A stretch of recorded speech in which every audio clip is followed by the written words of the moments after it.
Alhamdulillah wassalatu wassalamu ala Rasulillah wa ala alihi wa sahbihi wa mawalah wa la hawla wa la quwwata illa billahi wa ba'd.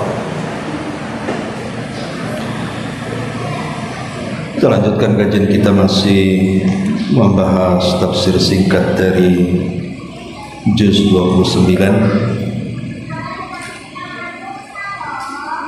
dan kita masuk pada ayat ke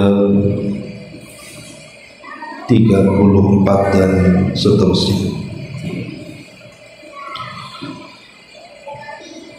Allah Subhanahu wa taala berfirman, "Wailu yawma idzin lil mukadzibin, hadza yawmu la yantiqun wa la yu'dzanu lahum faya'tadirun." Wailu yawma idzin lil mukadzibin, hadza yawmul fasli jama'nakum wal awwalin, fa in kana lakum kaidun fakidun, wailu yawma idzin lil mukadzibin. Celaka pada hari itu bagi para pendusta. Inilah hari di mana mereka tidak akan sanggup bicara dan tidak diizinkan kepada mereka, kemudian mereka pun memberikan uzur. Celaka pada hari itu bagi orang-orang yang berdusta. Inilah hari perhitungan Allah Subhanahu wa taala. Kami kumpulkan kalian dan orang-orang yang awal-awal, maka jika kalian memiliki makar, maka berikan makar kalian. Celakalah pada hari itu bagi para pendusta. Ma'asyiral muslimat yang dimuliakan Allah Subhanahu wa taala, ayat ini menjelaskan kepada kita tentang kengerian yaumul fasli wal qadha, hari di mana Allah Subhanahu wa taala akan membuat perhitungan dengan kita. Kita jelaskan secara global dulu, baru kita rinci. Di sini Allah Subhanahu wa taala mengatakan hadza yaumun la yantiqun. Pada hari ini adalah hari di mana mereka tidak sanggup bicara. Tentu ada iskal tentang ayat ini. Artinya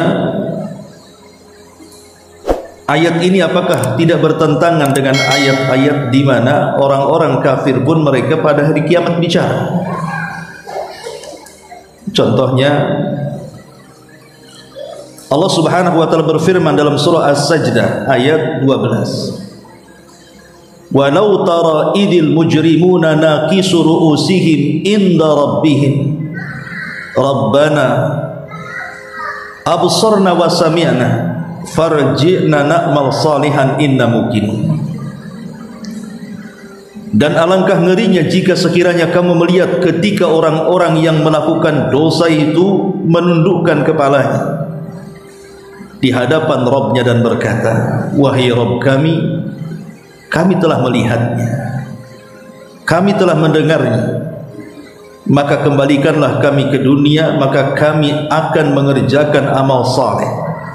Sesungguhnya kami adalah orang-orang yang yakin pada hari ini."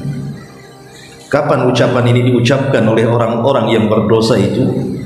Saat mereka melihat jahanam yang dibentangkan di hadapan mereka.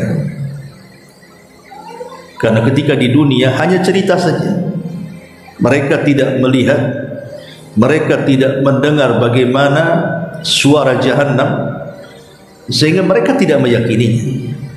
Tapi nanti pada hari kiamat Allah Subhanahu wa taala akan datangkan jahanam dengan 70.000 tali kekang. setiap tali kekang akan digeret 70.000 malaikat, dan itu akan disaksikan manusia. Disinilah orang-orang kafir atau orang-orang yang melakukan dosa mengatakan, Rabbana absarna wa sami'na, ya Rabb kami sekarang sudah melihatnya, ya Rabb kami sudah mendengarnya, mendengar bagaimana gemuruhnya api Jahannam itu, sehingga mereka mengatakan, ya Rabb kami kembalikan kami ke dunia, kami berjanji kami akan mengerjakan amal saleh, dan kami sekarang yakin. Berguna ucapan mereka? Tidak berguna. Bahkan di dalam ayat yang lain Allah Subhanahu wa taala juga berfirman dalam surah Fatir 37, Allah mengatakan, wa hum yastarihuna fiha, dan mereka berteriak-teriak di dalam Jahannam. Mereka tidak sanggup dengan kengerian dan apa yang mereka rasakan di dalam Jahannam itu, sehingga mereka mengatakan, Rabbana akhrijna na'mal salihan ghairal ladzi kunna na'mal, ya Rabb kami keluarkan kami dari neraka ini, kami akan melakukan amal saleh yang berbeda dengan yang kami telah kerjakan dahulu. Tapi Allah Subhanahu wa taala bantah dan mengatakan, awalam nu'ammirkum ma yatadzakkaru fihi man tadzakkar, bukankah dulu kami telah berikan usia panjang kepada kalian? Kemanakan usia itu? Artinya di sini orang-orang kafir berbicara. Kenapa Allah mengatakan ada yaumul la yantiqun, pada hari ini mereka tidak diizinkan bicara. Bahkan dalam surah Al-Mu'minun ayat 106 sampai 108 Allah mengatakan, qalu Rabbana ghalabat alaina shikwatuna wa kunna qauman zalim, Rabbana akhrijna minha fa in udna fa inna zalimun, qala ikhsa'u fiha wa la tukallimun. Mereka orang-orang kafir menjawab, wahai Rabb kami telah dikalahkan oleh sebab-sebab kecelakaan kami di dunia, dengan sebab itu kami menjadi kaum yang tersesat. Ya Rabb kami keluarkan kami dari neraka, serta kembalikan kami ke dunia, setelah itu kami kembali lagi akan mengerjakan kekufuran, maka sungguh kalau itu yang terjadi kami termasuk orang yang zalim. Tapi Allah Subhanahu wa taala mengatakan, diamlah kalian dengan kehinaan di dalam neraka, dan janganlah kalian berkata-kata lagi kepada. Tapi apakah kemudian penduduk neraka ini berhenti? Tidak. Ketika Allah Subhanahu wa taala kemudian meminta kepada mereka untuk tidak bicara, ketika penduduk neraka meminta agar mereka dikembalikan ke dunia untuk beramal saleh, tapi Allah Subhanahu wa taala mengatakan, ikhsafu fiha, diam kalian, jangan bicara lagi kepadaku. Akhirnya kemudian mereka datang kepada malaikat-malaikat penjaga neraka, datang kepada malaikat-malaikat yang disebutkan dalam surah Zukhruf ayat 77, wa nadu ya Malik liyaqdiya alaina rabbuk, wahai Malik, maksudnya malaikat penjaga neraka, biarlah Rabbmu membunuh kami saja, kami sudah tidak sanggup lagi dengan azab ini, matikan kami saja, jangan seperti ini. Karena Allah sudah menolak masalahnya permintaan mereka untuk kembali ke dunia, dan Allah mengatakan ikhsa'u fiha, diam kalian. Sehingga karena mereka tidak ada kesempatan lagi untuk keluar dari neraka, maka mereka memilih untuk mati saja di neraka dan mengatakan, wahai Malik, beritahu Rabbmu, biarkan Rabbmu membunuh kami saja. Tetapi para malaikat penjaga neraka mengatakan, qala innakum makithun, oh tidak bisa, kamu akan tetap tinggal selamanya di neraka. Ma'asyiral muslimat yang dimuliakan Allah Subhanahu wa taala, ketika kemudian keinginan mereka untuk mati saja di neraka tidak juga dikabulkan, mulailah kemudian mereka meminta diringankan azabnya. Dan itu disebutkan dalam surah Ghafir 49 sampai 50. Wa qala alladhina fi nari li khazanati jahannam ud'u rabbakum yukhaffif 'anna yawman minal adzab. Dan orang-orang yang berada dalam neraka itu berkata kepada para penjaga jahanam, mohonkanlah kepada Rabb kalian supaya dia meringankan azab dari kami barang satu hari saja, kami sudah tidak tahan. Qalu, tapi para penjaga neraka itu mengatakan, awalam takun ta'tikum rusulukum bil bayyinah.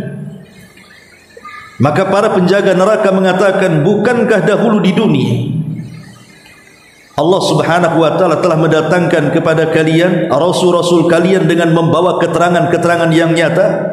Qalu bala, maka mereka mengatakan tentu. Qalu, maka para penjaga mengatakan, fad'u wa ma du'aul kafirina illa fi dhalal. Berdoalah saja kalian, dan doa orang-orang kafir itu hanya sia-sia saja. Dari sini kita tahu bahwa terjadi obrolan antara orang-orang kafir dan para pendosa itu dengan Rabbnya dan juga dengan para malaikat. Sementara di sini Allah mengatakan hadza yaumul la yantiqun. Pada hari itu tidak ada yang diizinkan bicara. Seolah-olah ada kontradiktif di sini. Ayat-ayat yang lain mengatakan mereka bicara. Bahkan sebelum masuk neraka juga mereka bicara. Ketika kemudian sebagian mereka mengadu kepada Allah subhanahu wa ta'ala terhadap orang-orang yang telah menyesatkan mereka dengan orang-orang yang disesatkan dari mereka. Ittabarra alladhina tubi'u minal ladhina taba'u. Ketika saling berlepas diri antara orang yang diikuti dan orang yang mengikuti, kemudian mereka saling mencela satu dengan yang lainnya. Seperti Allah subhanahu wa ta'ala mengatakan dalam surah Qaf ayat 28, qala la tastasimu ladayya wa qad qaddamtu laikum bil wa'id. Janganlah kalian bertengkar. Artinya janganlah kalian bertengkar antara orang yang mengikuti dengan orang yang diikuti, kan mereka sedang bertengkar, saling menyalahkan. Maka Allah mengatakan, jangan kalian bertengkar di hadapan, padahal sesungguhnya aku dahulu telah memberikan ancaman kepada kalian. Ma'asyiral muslimat yang dimuliakan Allah subhanahu wa ta'ala. Dan juga disebutkan dalam surah Al-Imran ayat 56 sampai 57. Fa'ammal ladhina kafaru fa'adzabuhum adzaban syadida fid dunya wal akhirah wa ma lahum min nasirin. Wa ammal ladhina amanu wa amilus salihat fayuwaffihim ujurahum wallahu la yuhibbul zalimin. Adapun orang-orang kafir, maka kami akan mengazab mereka dengan azab yang keras di dunia dan di akhirat, dan mereka tidak akan mendapatkan pertolongan. Jadi sekeras apapun mereka membela dirinya di hadapan Allah kepada orang-orang yang telah menyesatkannya atau tokoh-tokoh yang telah menyesatkannya, tetap saja tidak ada penolong bagi mereka, karena tidak ada lawyer di situ. Di situ hanya ada mahkamah keadilan yang Allah subhanahu wa ta'ala tegakkan. Sebagian ahli tafsir mengatakan kalimat hadza yaumul la yantiqun, hari ini tidak boleh ada orang yang berbicara di antara kalian. Ada dua penafsiran. Pertama, bahwa kondisi pada hari kiamat itu bertingkat-tingkat. Jadi kondisi pada hari kiamat itu bertingkat-tingkat dan bermarhala-marhala. Artinya bukan satu kondisi, ada beberapa kondisi, di mana ada kondisi orang-orang kafir itu bicara, di mana ada kondisi orang kafir itu dilarang untuk bicara. Jadi ada kondisi-kondisi yang mereka boleh bicara, seperti saling menyalahkannya mereka orang-orang yang mengikuti dan orang-orang yang diikuti, ataupun berbicaranya dengan para pemimpin-pemimpin yang telah menyesatkannya. Tapi dalam kondisi yang lain ada perkara-perkara yang Allah melarang, tidak boleh ada yang bicara kecuali diizinkan Allah subhanahu wa ta'ala. Sebagaimana Allah subhanahu wa ta'ala mengatakan dalam surah An-Naba itu, la yatakallamuna illa man adina lahur rahman. Mereka tidak bisa bicara kecuali orang-orang yang diizinkan Allah Subhanahu wa taala saja. Ini satu penafsiran. Penafsiran yang kedua, mereka bicara, tetapi bicara mereka tanpa hujah. Karena di sini Allah menyebutkan dengan kalimat la yantiqun, bukan la yatakallamun, karena kalam dengan mantik itu berbeda. Kalau kalam itu ya bicara biasa, tapi kalau mantik, makanya ada istilah ilmu mantik, ilmu bicara, di mana orang yang pandai bermantik itu biasanya berbobot ucapannya karena ada hujah di belakangnya. Lah ketika Allah Subhanahu wa taala mengatakan la yantikun, mereka tidak bisa bermantik, mereka tidak bisa mengungkapkan hujah mereka, ya asal bicara saja. Maka bicaranya mereka seolah-olah mereka tidak sedang berbicara. Kenapa? Karena tidak ada faedahnya, enggak ada hujahnya. Apa yang mau dibicarakan? Seperti orang jahil berdebat dengan orang alim, percuma saja. Kamu itu seperti orang yang tidak bicara karena tidak ada hujahnya. Jadi mereka bicara tapi pembicaraan mereka tidak ada hujah. Kenapa? Karena di dunia Allah sudah datangkan hujah kepada mereka. Allah sudah datangkan para rasul, Allah sudah turunkan kitab-kitab, dan kitab-kitab yang diturunkan itu adalah hujah bagi kita kelak pada hari kiamat. Tetapi ketika di dunia kemudian mereka mengingkari rasul yang diutus kepada mereka dan mengingkari kitab-kitab yang diturunkan kepada mereka, maka mereka sudah tidak punya hujah pada hari kiamat.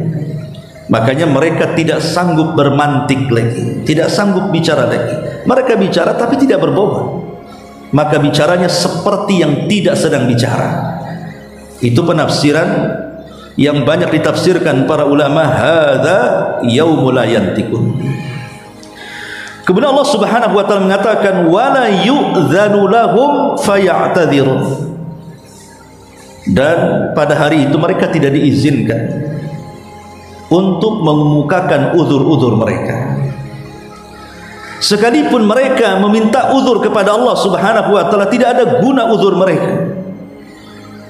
Karena Allah Subhanahu wa taala juga sudah mengatakan bagaimana uzur-uzur mereka itu ditolak oleh Allah Subhanahu wa taala. Yauma la yanfa'u ma'dziratuhum, pada hari di mana tidak bermanfaat minta uzur mereka di akhirat. Di dunia bisa saja mungkin dimaafkan, tapi di akhirat tidak bisa uzur-uzur itu. Mungkin dia mengatakan dulu aku salah karena tidak belajar, tidak bisa. Mungkin dia mengatakan dulu aku disesatkan, oh tidak bisa.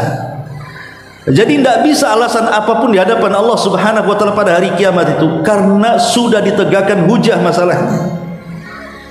Sudah ditegakkan hujah kepada kita di dunia. Kenapa di dunia tidak mengikuti Nabi, tidak mengikuti Al-Quran, atau mungkin kepada umat sebelumnya kenapa tidak mengikuti Musa dan juga Injilnya, kenapa tidak mengikuti Daud dan juga Zaburnya, kenapa tidak mengikuti Musa dan Tauratnya, dan begitu seterusnya. Jadi pada hari kiamat sudah tidak bisa lagi meminta uzur mereka. Itulah makna wala yu'dzanu lahum faya'tadzirun. Kemudian Allah Subhanahu wa taala mengatakan wailun yauma idzil mukadzibin, pada hari itu celaka bagi orang-orang yang berdusta. Hadza yaumul fasli, inilah hari perhitungan Allah Subhanahu wa taala kepada kita. Jama'nakum wal awwalin, kami kumpulkan kalian bersama orang-orang yang awal. Artinya orang yang awal dan akhir akan dikumpulkan di padang mahsyar. Kemudian terjadi faslul qadha. Bagaimana Allah Subhanahu wa taala membuat perhitungan kepada manusia satu per satu, dan itu keadilan Allah Subhanahu wa taala. Maka di situ Allah Subhanahu wa taala ketika mengumpulkan manusia, Allah menantang, fa in kana lakum kaidun fakidun. Di dunia kalian bisa makar, membuat makar. Lihat bagaimana Nabi SAW dicelakakan dengan makarnya orang-orang Yahudi, dengan makarnya orang-orang musyrikun. Di dunia kalian bisa membuat makar. Kalau kalian memiliki makar, kata Allah pada hari kiamat, Allah bicara dengan manusia di hadapan manusia di padang mahsyar, kalau sekarang kalian punya makar, lakukan makar kalian. Silakan kalian membuat makar. Dan mereka tidak sanggup melakukan makar itu. Karena masing-masing manusia pada hari kiamat itu, mereka ketakutan macam mana akan berkumpul kemudian membuat makar. Dan itu menunjukkan kemahakuasaan Allah Subhanahu wa taala, bahwa Allah itu Al-Qahir, zat yang mampu untuk menghukum siapapun pada hari kiamat. Masyarul muslimat yang dimuliakan Allah Subhanahu wa taala, baik sedikit gambaran tentang faslul qadha, tentang perhitungan Allah Subhanahu wa taala. Ketika manusia pada hari kiamat, tentunya pada tiupan sangkakala yang pertama, maka manusia dibangkitkan dalam kondisi tanpa beralas kaki, tanpa berpakaian, dan kembali tidak dikhitan. Jadi potongan-potongan daging ketika dipotong pada kemaluan laki-laki atau perempuan itu akan dikembalikan. Untuk apa? Menunjukkan detailnya perhitungan. Tidak boleh ada satu pun dari badan kita yang terlewatkan. Makanya dikembalikan semuanya. Lah disitulah Nabi SAW mengatakan, yuhsyarun nas yaumal qiyamah khufatan uratan ghurlan. Pada hari kiamat manusia akan dibangkitkan dalam posisi telanjang, kembali tidak dikhitan, kembali tidak menggunakan sandal, dan tidak ada satu pun harta yang ada di badan. Telanjang pula. Disitulah Allah Subhanahu wa taala akan membangkitkan manusia sesuai dengan kematian. Jadi manusia itu akan dibangkitkan sesuai dengan kematian. Jadi kalau saat dia meninggal dunia memang orangnya baik, ahli zikir, ahli baca Quran, ahli salat, ahli taat, ahli qiyamul lail, ahli puasa, dan ahli-ahli ibadah yang lainnya, maka mereka dibangkitkan dalam kondisi bahagia dan mengatakan, hadza ma wa'adar rahman wa sadaqal mursal. Inilah yang dijanjikan Allah kepada kami dan benarlah ucapan para rasul. Tapi di sisi lain ada orang-orang yang saat kematiannya mungkin dia ahli maksiat, seorang pezina, peminum khamr, penjudi, seorang yang kufur, musyrik, dan yang semacamnya. Maka saat kebangkitannya mereka akan mencela diri-diri mereka dan mengatakan, ya wailana man ba'atsana min marqadina hadza. Celaka kami, siapa yang membangkitkan kami dari tidur-tidur kami? Jadi di sini ada dua kelompok, ada yang dibangkitkan sangat bahagia dan ada kelompok yang saat dibangkitkan sangat celaka. Itulah manusia, yub'atsun nas ala ma mata alaihim. Manusia dibangkitkan sesuai dengan kematiannya. Ketika manusia kemudian dibangkitkan oleh Allah Subhanahu wa taala, kemudian dikumpulkan di padang mahsyar, di situ terlihat dua kelompok ini, di mana Allah Subhanahu wa taala membagi manusia sesuai dengan amalannya. Tiba-tiba kemudian datang naungan dari langit, naungan yang akan menaungi kepala mereka dari teriknya matahari yang sangat panas sekali. Kemudian Allah Subhanahu wa taala akan memanggil, siapa di antara kalian yang di dunia menjadi pemimpin-pemimpin yang adil, keluar. Tempat kalian di situ. Maksudnya di bawah naungan tadi. Maka manusia dari mana-mana datang, para pemimpin yang adil, kemudian akan berdiri di bawah naungan yang tidak ada naungan pada hari itu kecuali naungan arsy Allah Subhanahu wa taala. Kemudian Allah panggil lagi, siapa di antara kalian yang di dunia suka bersedekah dan tidak terang-terangan, hanya tahu dia dengan Allah saja, kemari. Maka keluar lagi, kemudian menyatu di situ. Kemudian siapa di antara kalian yang ketika di dunia menjaga kemaluannya dan dia menjaga kehormatannya, dia tidak suka berzina kecuali yang dihalalkannya, ke situ. Kemudian Allah juga panggil, siapa di dunia yang hatinya terpikat dengan masjid, maka kembali di situ. Akhirnya kemudian ada kelompok-kelompok itu yang berdiri di bawah naungan arsy Allah Subhanahu wa taala. Kemudian datang keajaiban yang lainnya. Kata Allah Subhanahu wa taala, siapa yang memiliki cahaya dalam wajah-wajah kalian berkumpul di sana. Maka keluarlah orang-orang yang beriman, yang mereka bercahaya dalam rambutnya karena uban-uban mereka. Karena uban ini akan jadi cahaya pada hari kiamat, maka jangan pernah dicabut. Kemudian akan dikumpulkan di situ. Atau orang-orang yang ketika di malam hari mereka keluar melaksanakan solat isya dan subuh, maka mereka akan diberikan cahaya yang sempurna, kumpullah di situ. Atau orang-orang yang mencintai karena Allah, dia berkumpul karena Allah, dia benci karena Allah. Kemudian orang-orang yang bercahaya itu juga dikumpulkan, termasuk orang-orang yang menjaga wudunya, maka keluar dari anggota badan wudunya cahaya, kemudian di sini dikumpulkan di situ. Jadi sudah terjadi keajaiban, amalan-amalan kita itu akan tampak pada hari kiamat. Tapi di sisi lain ada hal yang mengerikan, karena ada orang-orang yang dibangkitkan tiba-tiba buta. Di tengah-tengah manusia melihat dia pula buta sendiri, padahal di dunia dia tidak buta. Itulah orang-orang yang ketika di dunia melupakan Allah subhanahu wa ta'ala, sehingga dia mengatakan, Rabbi lima hasyartani a'ma wa qad kuntu basira. Ya Rabb, kenapa kau bangkitkan kami dalam kondisi buta? Dulu di dunia kami melihat. Maka Allah subhanahu wa ta'ala katakan, begitulah aku jadikan kalian demikian, karena di dunia kalian melupakan aku, sekarang aku yang melupakan kalian. Kemudian muncul lagi orang-orang yang dikecilkan badannya, bahkan seperti seekor semut di tengah-tengah manusia yang besar-besar. Mereka lah orang-orang yang sombong ketika di dunia. Allah katakan, kumpullah kalian di situ. Maka orang-orang kecil ini seperti semut akan berkumpul di situ.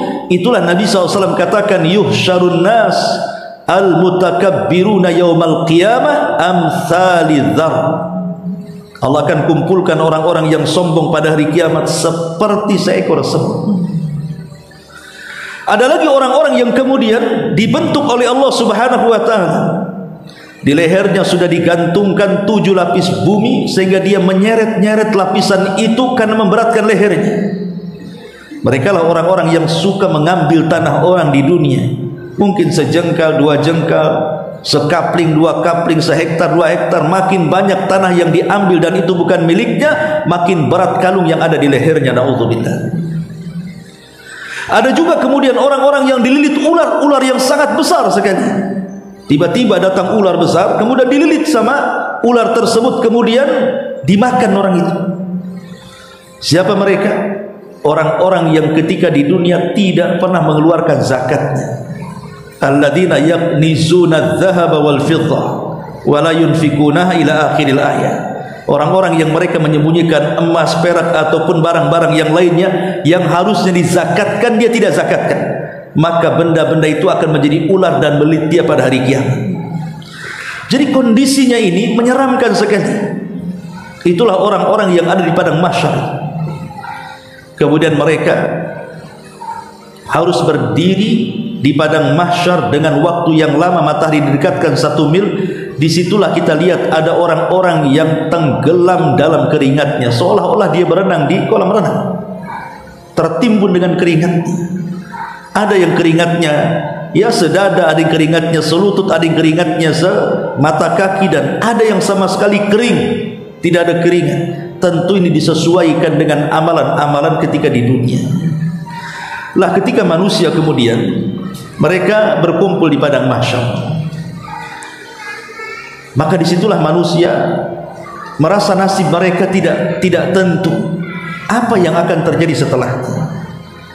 Mulailah kemudian mereka pun datang kepada para nabi yang mereka berkumpul semua di situ. Kan mereka berkumpul semuanya. Di situ ada para nabi, ada para rasul. Maka mulailah kemudian mereka mendatangi Adam alaihi salatu wassalam yang merupakan Abul Bashar. Memang dia bapak kita semuanya. Dan mereka mengatakan, ya Adam isra' lana ila rabbik ala tara ila ma nahnu fi. Wahai Adam, mintakan syafaat, pertolongan kepada Rabb. Tidakkah kau iba melihat kami? Maka Adam mengatakan, nafsi, nafsi, urus kalian saja, urus kalian saja, aku tidak bisa. Kemudian mereka mulai melirik Nabi Nuh. Nuh juga sama, tidak sanggup berikan syafaat. Kemudian mereka melirik kepada Ibrahim. Ibrahim pun sama mengatakan, nafsi, urus kalian, urus kalian. Kemudian mereka datang kepada Musa, Musa pun sama. Datang kepada Isa, Isa pun sama. Tapi Isa mengarahkan, datanglah kepada Muhammad.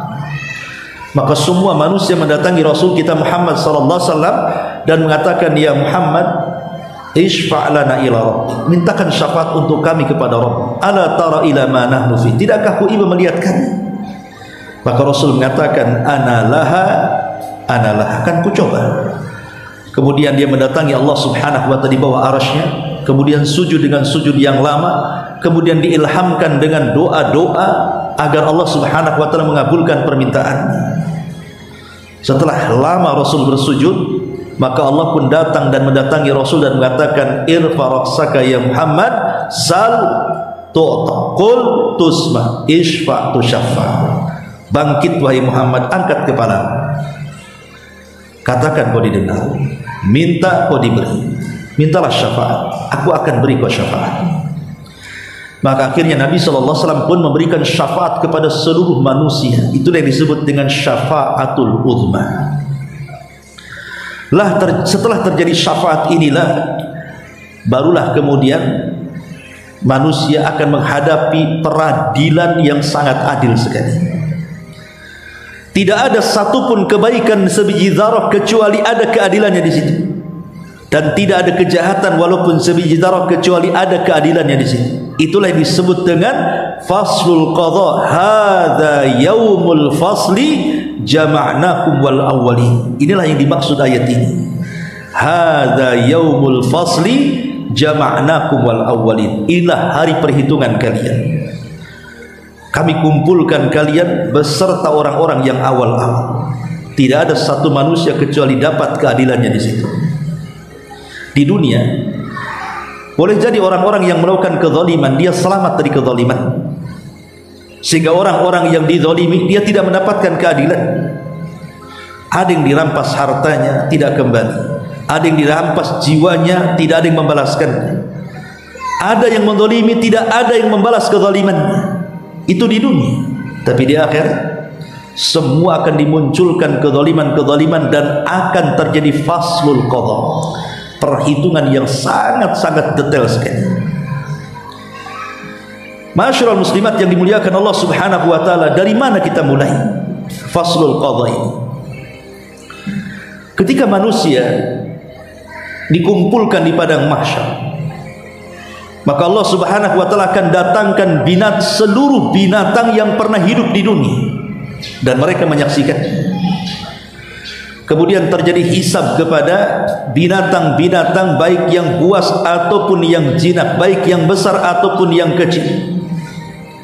Kemudian terjadi hisab kepada mereka, sampai Rasul mengatakan, sampai-sampai kambing jalha yang tidak bertanduk, kemudian yang di dunia dia suka ditanduk, maka tanduk akan dilepas, kemudian akan diberikan kepada yang suka ditanduk. Kemudian Allah mengatakan, tanduklah dia seberapa engkau ditanduk di dunia.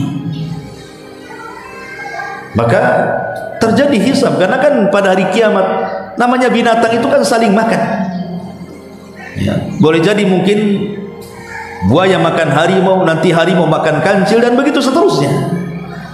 Maka semua akan terjadi hisab pada hari kiamat terhadap binatang, untuk menunjukkan Allah tidak suka dengan kezaliman dan Allah suka dengan keadilan.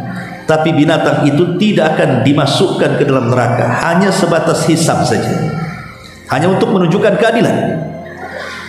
Ketika semua binatang sudah dihisab, sudah mendapatkan masing-masing keadilan di hadapan Allah subhanahu wa ta'ala, maka Allah firmankan kepada seluruh binatang, kuni turaba, jadilah kalian tanah. Maka semua menjadi tanah. Lah orang-orang kafir yang menyaksikan itu, mereka pun mengatakan, ya laitani kuntu turaba. Dalam surah An-Naba, bagaimana Allah subhanahu wa ta'ala menghabarkan orang-orang kafir menginginkan menjadi tanah seperti binatang yang jadi tanah setelah hisab tidak ada azab. Tapikah Allah subhanahu wa ta'ala mengabulkan keinginan orang kafir? Tidak. Mereka harus ada proses hisab dan harus ada proses azab. Jadi hanya omongan saja mengatakan, ya laitani kuntu turaba, duhai kiranya aku jadi tanah saja. Baru setelah hisabnya binatang selesai, maka dimulai dengan hisab manusia. Dimulai dengan apa? Ardul a'mal. Allah akan menampakkan amalan-amalannya di dunia, Allah tampakkan di akhirat dalam bentuk catatan. Ma'asyiral muslimat yang dimuliakan Allah Subhanahu wa taala, disinilah bagaimana Allah membuktikan begitu detailnya. Allah Subhanahu wa taala sanggup untuk mengetahui kondisi kita di dunia. Tentu dengan catatan-catatan yang dicatat para malaikat, baik itu raqib dan atid. Walaupun sebenarnya Allah tanpa itu pun Allah sudah tahu. Tetapi Allah ingin membuktikan bahwa apa yang dilakukannya memang terbukti dia melakukan. Ingin betul-betul menampakkan keadilannya. Bagaimana tidak di hadapan Allah pada hari kiamat kita ini seperti seorang terdakwa atau pesakitan. Hakimnya Allah Subhanahu wa taala, saksinya semua badan kita, saksinya bumi dan langit yang kita pijak serta langit yang menaunginya, belum lagi para malaikatnya. Mulai dari mana coba? Dari persidangan Allah ini. Tidak ada yang bisa lari dari persidangan. Allah langsung yang menjadi hakim. Pakai lawyernya pun di situ akan disidangkan.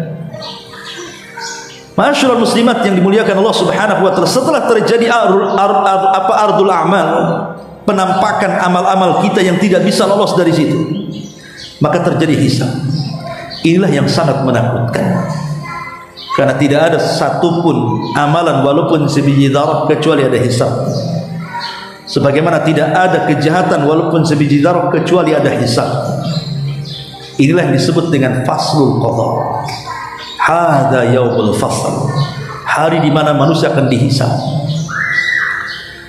Ma'asyiral muslimat yang dimuliakan Allah Azza wa Jalla, ketika manusia dikumpulkan menjadi satu, maka Allah Subhanahu wa taala membelah manusia menjadi dua kelompok. Ada kelompok yang Allah mudahkan hisabnya, ada kelompok orang-orang yang Allah persulit hisabnya. Ada hisaban yasira, ada hisaban asira.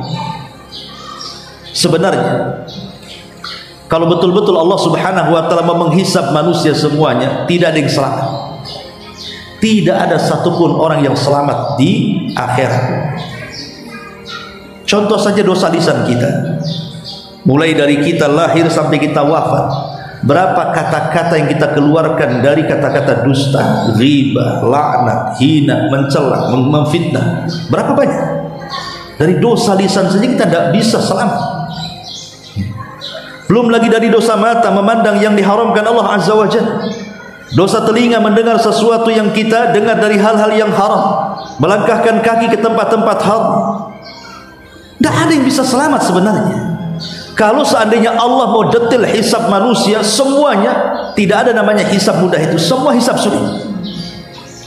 Tetapi ada orang-orang karena rahmat Allah Subhanahu wa taala, karena kasih sayang Allah Subhanahu wa taala kepada hambanya, maka ada sekelompok orang itu yang dihisab dengan hisab yang mudah, asal dia mengakui kesalahan. Maka ketika kemudian didatangkan, karena hisab ini kan bukan rombongan-rombongan, satu persatu kita akan dipanggil oleh Allah Subhanahu wa taala. Bayangkan, bagi Allah itu mudah. Bagi Allah itu mudah, walaupun dari awal sampai akhir orang hidup itu dihisab satu persatu di hadapan Allah. Bagi Allah itu mudah, tidak ada yang sulit. Kalau saya menginterogasi ibu-ibu satu persatu, mungkin saya ngantuk, lelah, tidur lah malah. Baru segini aja kan, cemana satu kota Batam, saya tanya satu-satu kan. Ini Allah Subhanahu wa taala sangat mudah sekali menghisab manusia. Sehingga ada orang-orang yang ketika ditanya oleh Allah Subhanahu wa taala, sementara catatannya ada di hadapannya pun Allah mengatakan, "Iqra kitabak", baca catatanmu. Dia membaca. Kemudian Allah bertanya, "Bukankah kau sudah melakukan ini itu?" Dia mengatakan, "Iya, wahai Allah. Iya, ada di catatan ini. Ada di catatan ini." Dia mengakui semuanya. Harusnya orang seperti ini tidak layak diampuni karena terlampau banyak dosanya. Tapi kasih sayang Allah Subhanahu wa taala melampaui kemurkaannya dan mengatakan dahulu di dunia, satartuka laka fid dunya wa ghafartu lakal yauma. Di dunia sudah kututup aibmu, di akhirat ku ampuni dosa. Selamat dia. Ya. Kemudian didatangkan kelompok yang lain. Kemudian diingatkan tentang nikmat-nikmat oleh Allah Subhanahu wa taala, tentang bagaimana Allah berikan kepemimpinan sampai kepada nikmat makanan dan minuman. Tapi dia ingkar. Dia pun justru bermaksiat kepada Allah Subhanahu wa taala. Lah orang-orang ini dipastikan mendapatkan hisab yang sangat sulit. Ketika catatan amal diterbangkan, maka orang-orang yang mendapatkan hisab yang mudah, maka dia akan mengambil dengan tangan kanan. Allah mengatakan ambil dengan tangan kanan, maka dia mengambil dengan tangan kanan. Dengan sangat bahagianya dia mengatakan ha umuqra'u kitabiyah, baca catatan, dengan bangganya karena dia tahu catatannya baik, ya. Tetapi ada orang-orang yang ketika Allah katakan ambil kitab, dia tak mau mengambil. Akhirnya tangan kirinya mengambil sendiri. Ada juga yang tangan kirinya mengambil catatan yang melekat di pundaknya di sini, ya, melekat, dia harus mengambilnya. Dengan susah payah dia mengambil. Itulah orang-orang munafik. Jadi ada 3 jenis orang mengambil catatan. Ada orang-orang mukmin mengambil catatan dengan tangan kanan, orang-orang kafir mengambil catatan dengan tangan kiri, dan orang munafik lebih berat lagi. Kesulitan dia mengambil catatannya karena dilengketkan di punggung. Dia harus mengambilnya bagaimanapun caranya. Lah ketika sudah masing-masing mendapatkan catatan, mulailah terjadi yang disebut dengan al-mizan, timbangan. Timbangan ini adalah bentuk keadilan Allah. Fa amma man thaqulat mawazin, barang siapa yang berat timbangan kebaikannya, fa huwa fi isyatir radiyah, maka dia akan mendapatkan kehidupan yang diridhoi Allah. Tapi fa amma man khaffat mawazinu, tapi barang siapa yang ringan catatan kebaikannya, fa ummuhu hawiyah, maka dia akan dibalikkan kepala di bawah, kaki di atas, kemudian dijungkirkan ke dalam neraka hawiyah. Wa ma adraka ma hiya narun hawiyah. Ma'asyiral muslimat yang dimuliakan Allah Azza wa Jalla, luar biasanya timbangan ini sangat besar, melebihi besarnya langit dan bumi. Dan apa yang ditimbang? Pertama, badan kita akan ditimbang. Yang kedua, catatan amal kita akan ditimbang. Dan yang ketiga, amalan kita akan ditimbang. Dan tidak ada sebiji darah pun yang terletak di timbangan itu kecuali pasti akan terdeteksi dengan timbangan. Menunjukkan apa? Menunjukkan detailnya timbangan itu untuk menunjukkan keadilan. Jadi walaupun kecil sebiji darah, hatta kulit ari dalam biji kurma sekalipun, yang di dunia itu mungkin tidak ada gramnya, saking ringannya. Jangan cerita on kilo, gramnya pun tidak terdeteksi dalam timbangan gram itu. Itu saja terdeteksi dalam timbangan di hadapan Allah Subhanahu wa taala. Dari sini Allah mengatakan faman ya'mal mithqala dzarratin khairan yara wa man ya'mal mithqala dzarratin syarran yara. Jadi semua akan ditimbang. Disitulah terjadi keadilan Allah Subhanahu wa taala dalam faslul qadha, hada yaumul fasl. Baru setelah itu, setelah selesai penimbangan semua manusia, dan manusia terbagi menjadi 2, ada timbangannya berat dalam kebaikannya, ada yang justru berat dalam keburukannya. Ada yang 50%, 50%, 50-50. Mereka lah ashabul a'raf yang disebutkan dalam surah Al-A'raf. Setelah terjadi timbangan, apa yang terjadi? Allah gelapkan dan tidak ada satupun cahaya. Kalau sebelumnya masih ada cahaya arsy yang menaungi mereka, tapi ketika itu Allah padamkan cahayanya sehingga gelap segelap-gelapnya. Lah ketika kemudian dalam kondisi gelap, disitulah Allah mulai membagi tiap-tiap manusia cahayanya.